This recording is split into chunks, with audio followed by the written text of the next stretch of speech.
Hello students, today we are going to start the second lecture on current electricity which we have taken after electrostat, and that's we have taken a part of 12 physics, and that is the chapter that is current electricity.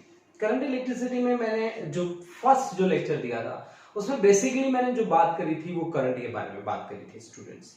Current को हमने किस तरह से उसके flow को explain किया था, किस तरह से हमने इलेक्ट्रिक फील्ड को अप्लाई किया, किस तरह से हमने बैटरी को भी उस चीज में इन्वॉल्व किया, और हमने इंस्टेंटेनियस और एवरेज करंट भी निकाला।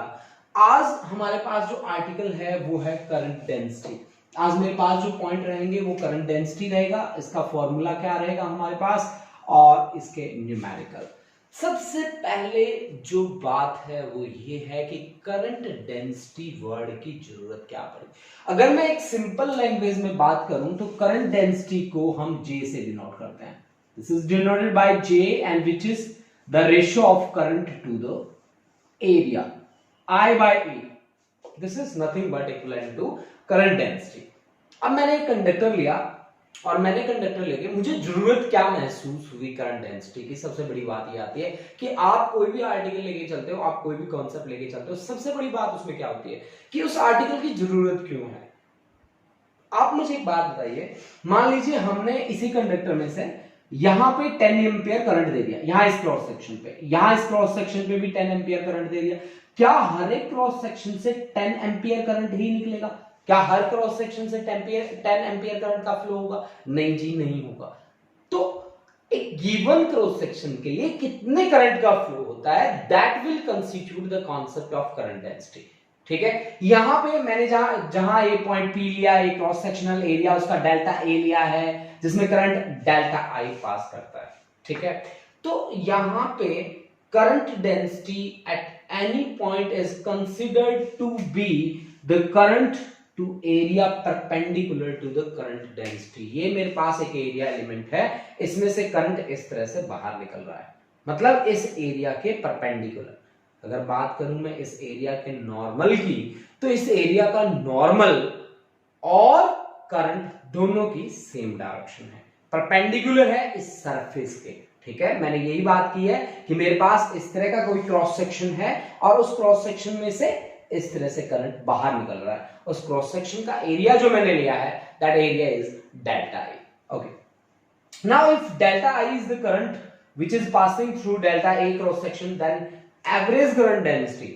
Students, one thing I have explained I think in last lecture also, and today also I am going to explain that delta, what is the meaning of delta? delta का मतलब होता है ये वो change है जो मेजरेबल है, that is the measurable। delta I by delta A, delta I का मतलब यहाँ पे मीनिंग क्या है? डेल्टा I का मीनिंग है कि that quantity which can be measured, delta I is measurable change in current and delta A is the measurable area.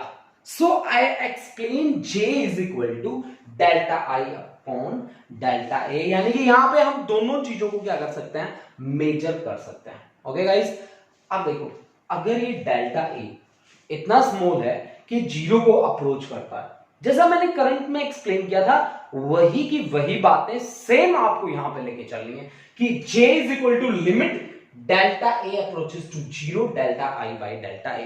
अगर आपकी ये वाली टर्म, नीचे वाली टर्म जीरो को अप्रोच करते हैं, in that situation that delta is converted into D, that's the total derivative. इस D का मतलब ये है ये इनफाइनाइट स्मॉल चेंज है that can't be measured, that approaches to zero, not zero, that approaches to zero, so I can say di by dA। अब आपको एक बात याद आई कि ये बात किसके लिए थी? ये बात तो एवरेज करंट डेंसिटी के लिए थी, और ये बात किसके लिए है? इंस्टेंटेनियस के लिए है। One thing you have to keep in mind कि current density is a vector quantity.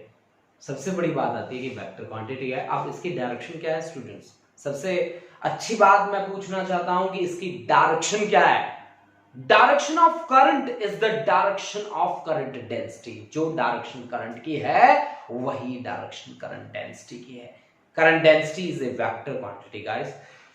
its direction is direction of current and its unit is current upon area. Area has the unit of meter square, so we can say ampere per meter square। अब तक मैंने क्या बात करी है? अब तक मैंने बात करी कि मेरे पास एक एरिया है, जो एरिया की डायरेक्शन थी वही करंट की डायरेक्शन थी, है ना? जो एरिया की डायरेक्शन थी वही आपके पास किसकी डायरेक्शन थी? करंट की डायरेक्शन थी। आप चेक कर सकते हो एक बार, ठीक है? अब ठीक है, आपने देख लिया। अब आप क्या कहते हो जी, मेरे पास यही एक कंडक्टर है, यही मेरे पास एक कंडक्टर है, ठीक है? यही मेरे पास कंडक्टर है, ओके। और यहां पे जो एरिया है वो इसके साथ एंगल बना रहा है, क्या? Theta. DA makes an angle theta with D I. तो अब डीए के दो कंपोनेंट्स होंगे स्टूडेंट्स। एक कंपोनेंट तो होगा इसी के अलोंग, आई के along, this is d A cos theta, और एक कंपोनेंट होगा इसका perpendicular, this is d A sine theta, this is d A sine theta.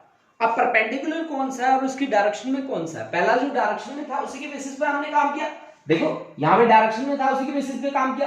अब भी जो डायरेक्शन में है आप उसी के बेसिस पे काम करेंगे। अब कैसे काम करेंगे? आपके पास कौन सा कंपोनेंट आएगा? डेल्टा ए या डी ए कॉस थीटा, यानी कि J is current density per unit area. तो J is equal to current density, आपके पास करंट डेंसिटी क्या होगी? Current per unit area. Area कितना है? dA cos theta. Now this is the current density.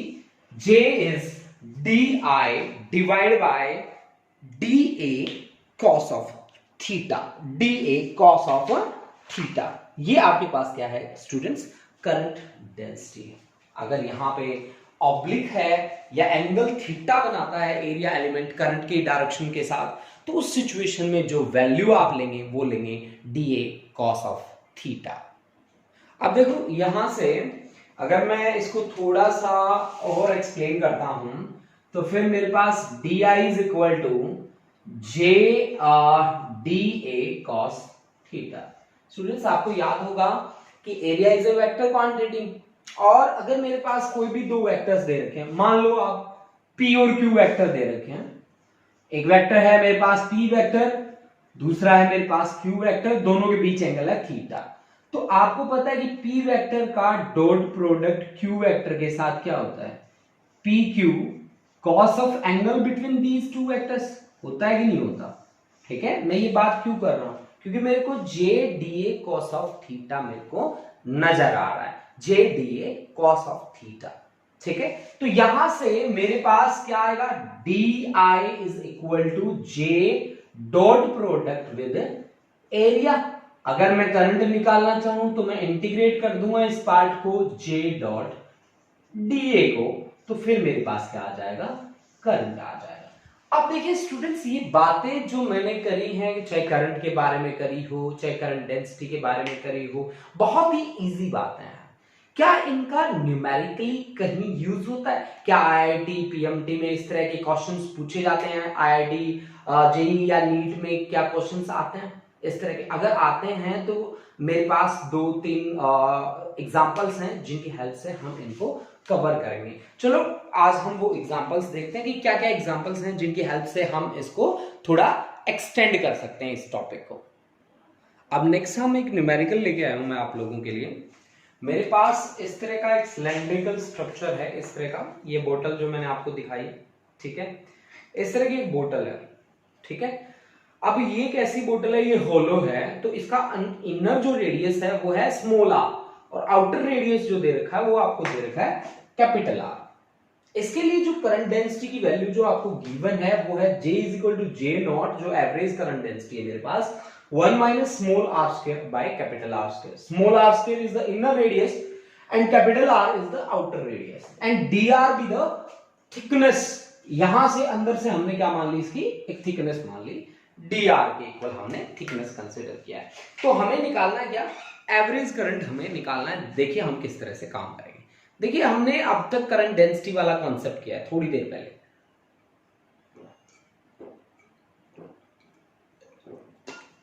देखिए हमने जो कॉन्सेप्ट किया था वो किया था J इज इक्वल टू, मेरे पास था D I upon D A cos of theta. ये कॉन्सेप्ट था।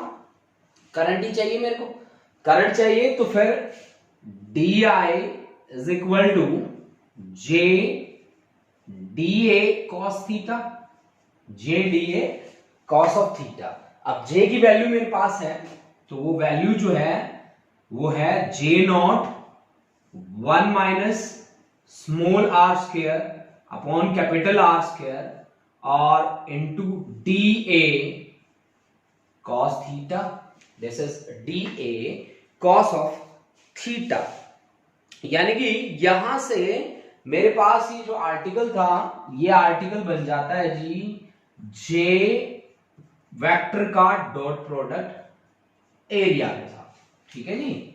और अब मेरे पास वैल्यू दे रखी है क्या, जे की ये वैल्यू आ गई, डॉट प्रोडक्ट में आप लिख लीजिए जी, तो J naught 1 minus r square by capital R square और इंटू एरिया ही ले रहा हूं मैं डायरेक्ट यहां पे।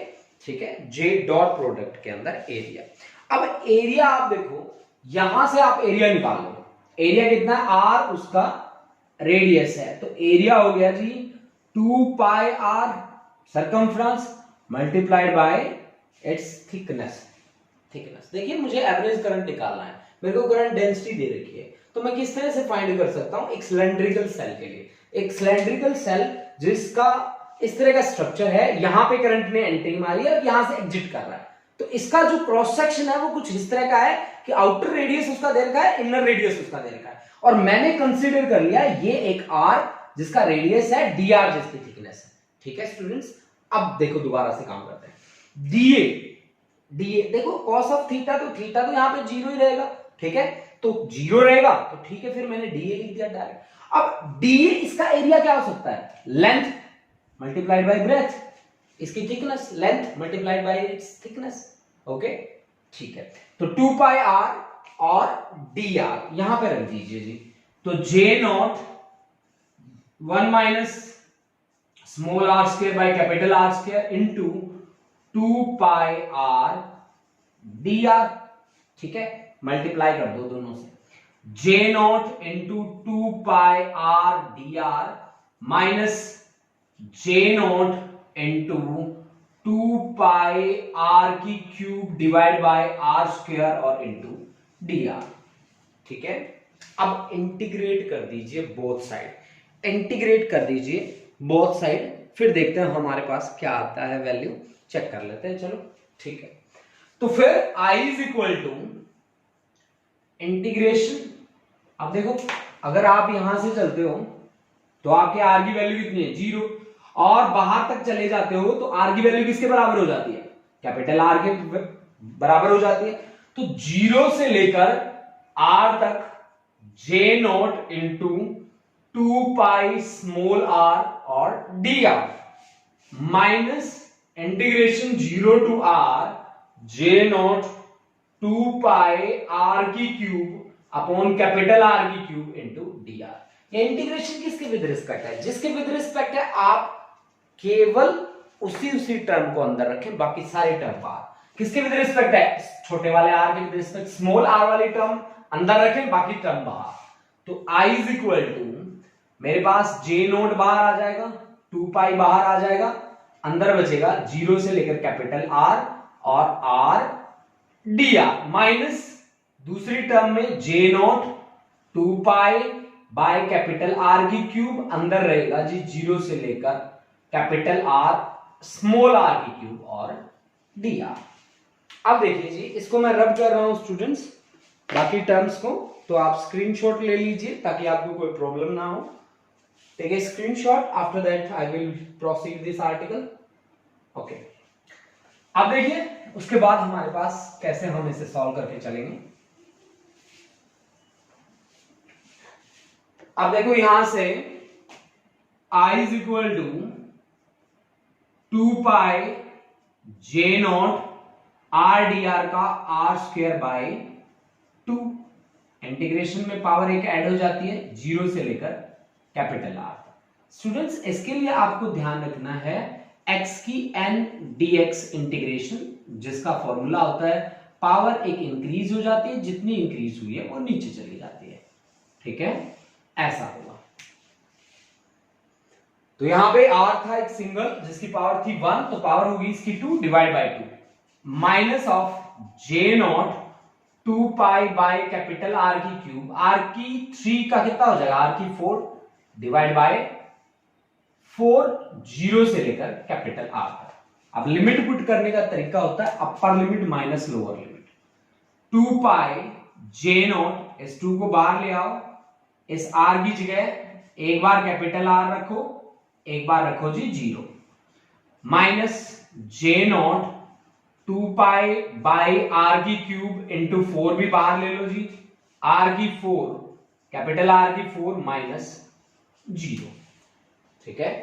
तो ये आ जाएगा आपके पास, आप इसको सॉल्व कर लीजिए, 2 से 2 कैंसिल हो जाता है, तो पाई जे नॉट कैपिटल R की स्क्वायर माइनस 2 2 जा, और ये हो जाएगा आपके पास R की क्यूब, R की क्यूब आपके पास आ जाएगा। तो फिर हाँ जी, ये आपके पास आ जाएगा R की क्यूब।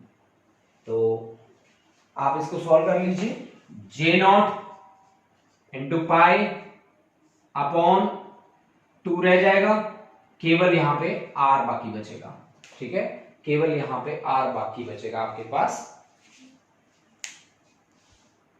अब देखो स्टूडेंट्स, हाँ जी, यहां पे एक स्टेप था जो हम मिस कर गए थे, ये R स्क्वायर है बच्चा पार्टी, R स्क्वायर है ये, दिस इज R स्क्वायर, ठीक है। तो ये भी आपके R स्क्वायर रहेगा और ये भी आपका स्क्वायर रहेगा, तो टर्म्स आपकी R स्क्वायर आएगी, ठीक है। जो कॉमन आ रहा है वो कॉमन ले लीजिए, सॉरी थोड़ा मिस्टेक हो गया था, यहाँ पे R की क्यूब हमने लिख दी थी, कैपिटल R की क्यूब, ये स्क्वायर में रहेगी टर्म आपके पास, ये थोड़ा सा जगह कम हो गई इसके करके, ठीक। तो फिर आपके पास J naught into pi into R square, this is 1 minus 1 by 2, then the value comes out to be j naught pi R square, which is divided by 2, 1 minus 1 by 2, this is divided by 2, pi j naught R square divided by 2, this is the final value, यही final value है current के लिए। इस तरह से हम क्या कर सकते हैं, वैल्यू कैलकुलेट कर सकते हैं स्टूडेंट्स। चलो हम एक न्यूमेरिकल और भी परफॉर्म करते हैं और उस पर चेक करते हैं कि किस तरह का हमारा रिजल्ट हमारे सामने आएगा। देखिए स्टूडेंट्स, अब हमारे पास एक न्यूमेरिकल है, इसमें कॉपर और आयरन दो अटैच हैं आपस में, एक दूसरे से इंटरलिंक्ड हैं। कॉपर का जो डायमीटर आपको दे रखा है वो दे रखा है 0.2 mm और आयरन का जो दे रखा है वो 5 mm आपको दे रखा है, ठीक है, और 8 एम्पियर का करंट फ्लो कर रहा है कॉपर से। तो calculate current density in Cu and Fe, copper और Fe से आपको करंट डेंसिटी आपको निकालना है। तो सबसे पहले करंट डेंसिटी क्या होता है, J is equal to current per unit area होता है ना। तो सबसे पहले क्रॉस सेक्शन देखिए आप, इसका सर्कुलर क्रॉस सेक्शन है। एक बात आप याद रखिए स्टूडेंट, इस तरह की सिचुएशन जब भी दे रखी हो, 8 एम्पियर का करंट अगर कॉपर से फ्लो कर रहा है 100% श्योर है आयरन से भी 8 एम्पियर का करंट ही फ्लो करेगा। ओके, अब देखो, अब मुझे क्या कहा गया कि करंट डेंसिटी, तो सबसे पहले इसका रेडियस निकाल लीजिए। तो radius of copper is 0.1 mm ना, 0.1 mm means 0.1 into 10 raised to power minus 3 metre. Okay, इसी तरह से रेडियस ऑफ Fe का रेडियस कितना रहेगा, 5 mm दे रखा है, तो 2.5 into 10 raised to power minus 3 metre, 5 mm दिया था उसका, ठीक है।